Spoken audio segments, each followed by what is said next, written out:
Hi, I'm Joan Graham, your guide to sharing the universe, our series of outreach training videos produced by the Astronomical Society of the Pacific. In this episode, we take a look at a common conundrum that strikes fear into the heart of so many outreach presenters: connecting with kids. Let's find out why. Kids ask too many questions. Kids break things. Kids are hard to talk to. Kids have too much energy. Kids always disrupt the presentation. Yay! Kids don't want to learn anything. Kids get bored too easily. Kids never listen.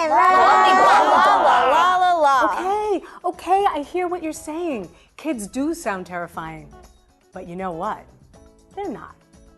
If you have the right attitude and the right tools, you can overcome those fears and talk to kids as easily as you talk to your friends. The best way to start engaging kids is to have an attitude of discovery. And why not? When you present, you're discovering things too. Let's hear what a few amateur astronomers have to say about their experiences with kids. They're excited to see you.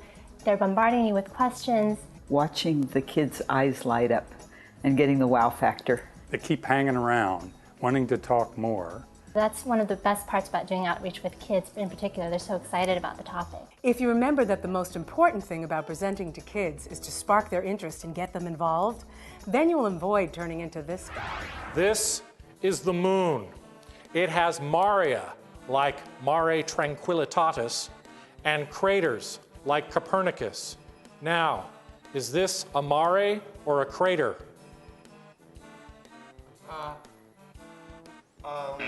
Time. It's Mare Humorum.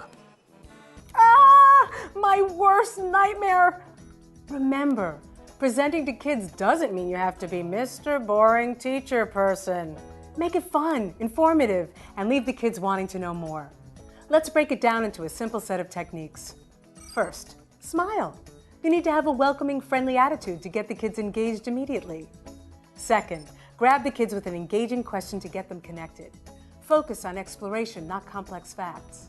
The kids should have a good time learning something cool. Third, involve the kids in activity straight away. Get them looking through the telescope or participating in a demonstration. Letting them discover things on their own gives them a sense of accomplishment and makes your job easier by keeping the kids under control. Fourth, when it's time to move on, give the kids a way to find out more. Let's see how it's done. Hi guys, good to see you. Come on over. Great. See? He smiles and starts things off with a friendly greeting. So, what have you seen so far in the telescopes tonight? I saw a bunch of stars that were different colors. Wow, that's great. He's engaged them already. Let's see what he does next. All right, step right up, look in here, and tell me what you see. Wow! I can see the moon. I can see craters and dark patches. Ooh, I can see mountains and lots of craters. Whoa, what a master. He started with a question he knew they could answer, then got him actively involved. He had him look in his telescope and discover things on his own. There's no time to be bored when you're discovering craters on the moon. Great observing skills. Have you ever wondered why the moon has craters? See those kids over there? They're making craters. Would you like to go check it out? Yeah, awesome. Ah, yes. That's how to get a kid involved one-on-one at the telescope. You can apply the same formula with a group. Let's join that crater making activity. What did you see on the moon? Craters! Let's find out why the moon has craters. This pan is filled with flour and covered with cocoa powder. It represents the moon's surface. And here, we'll put that on the ground. Now, we'll pretend that these rocks are from space. Everybody gets one. Here, you look like you have a lot of energy. Can you pass those out? Now, what are we gonna do? Make craters! Wow! Look at that. It looks like what I saw in the telescope. Now, here's a map of the moon that shows the names of some of the craters.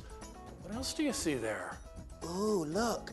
It shows where the astronauts landed on the moon. Great. Now, for those who haven't seen the moon in the telescope yet, let's go over this way. Fabulous. Perfect ending to a fun interaction. He involved the kids in an activity, including the most energetic kid, by giving him a job. He then gave them a handout to find out more. Let's hear what some amateur astronomers have to say about doing outreach with kids. A big part of the role of outreach is really to get the kids excited about astronomy. To find ways to draw them in and to get them interested. And after a while, you overcome their resistance to thinking that science is nerdy. Not necessarily by throwing a whole lot of information their way, but just focusing on one main key idea or concept that you want to cover. So I always task the children to repeat what I've said for their parents. And all of a sudden the parents are going, ooh, ah. Excellent. Let's recap those steps one more time. And I'll let you in on a secret. This winning formula works with adults too. Smile, look welcoming. Grab them with an intriguing question or activity. Get them engaged. Involve the visitors in your presentation. Let them discover things. Before you send them on their way, encourage them to find out more. Start with something easy. You can send them to another activity, distribute handouts, or show them how to use a simple star chart to find constellations. The Night Sky Network website has lots of activities that follow this winning formula and are great at getting the audience engaged. Now, go ahead and practice these steps on your family or on your dog, and then go out and inspire some real-life kids. Feel free to send this video to all your friends and colleagues, or simply tell them to visit astrosociety.org/sharingtheuniverse. Be sure to check out the full set of Sharing the Universe outreach training videos for more tips on successful public outreach. Thanks for listening. It's a calm and cloudless night. Come outside with me tonight, and I can show you wonders of the world to surprise and delight. I've got my telescope with me.